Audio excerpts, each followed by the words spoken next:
மிதுன ராசி நேயர்களுக்கு வரக்கூடிய இந்த 2026 எப்படி இருக்கும்? மிதுன ராசி அப்படின்னு சொன்னாலே 2026 ஃபஸ்ட்டு பலன் வந்து அவங்களுக்கு உத்தியோகம் தான். உத்தியோகம் புருஷ லட்சணம் அப்படின்னு சொல்லக்கூடிய ஒரு வார்த்தை வந்து இருக்குது. இது வந்து அந்த புருஷ அப்படின்னு சொன்னால் ஆண்கள் அப்படின்றதாக நம்ம எடுத்துக்கொள்ளக்கூடாது. இந்த புருஷ அப்படின்னு சொன்னால் வந்து மானுடர்கள்னு எடுத்துக்கலாம். அதாவது மனிதர்களாக பிறந்தவர்கள் அப்படின்னு எடுத்துக்கலாம். அப்படி பார்க்கும்போது மிதுன ராசியில் இருக்கக்கூடிய ஆண் பெண் இரு பாலினருமே வந்து இந்த வருஷத்தில் உத்தியோக ரீதியாக நல்ல பலனை அடைய போகிறீங்க. நீங்கள் வந்து சில நாட்களோ மாதங்களோ அல்லது வருடங்களோ வேலை இல்லாமல் இருந்தீங்கன்னு சொன்னால் கட்டாயம் இந்த 2026 பிறந்த உடனே உங்களுக்கு வேலை கிடைச்சிரும். உறுதியாக இந்த விஷயத்தை சொல்லலாம்.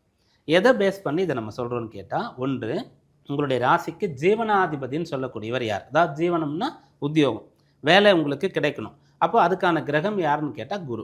அந்த குரு ராசியில் இருக்கார். ரெண்டாவது, ஜீவனஸ்தானத்தில் இப்போ சனி இருக்கு. சனி வந்து ஒரு இடத்துல இருக்காருன்னா நிலையாக ரொம்ப நாள் அவர் வந்து இருப்பார். அப்படிப்பட்டவர் அந்த ஜீவனஸ்தானத்தில் இருக்கிறதுனால கட்டாயம் உங்களுக்கு வேலை கிடைக்கும். இதுதான் இந்த வருஷத்தினுடைய பிரதானமான பலன்.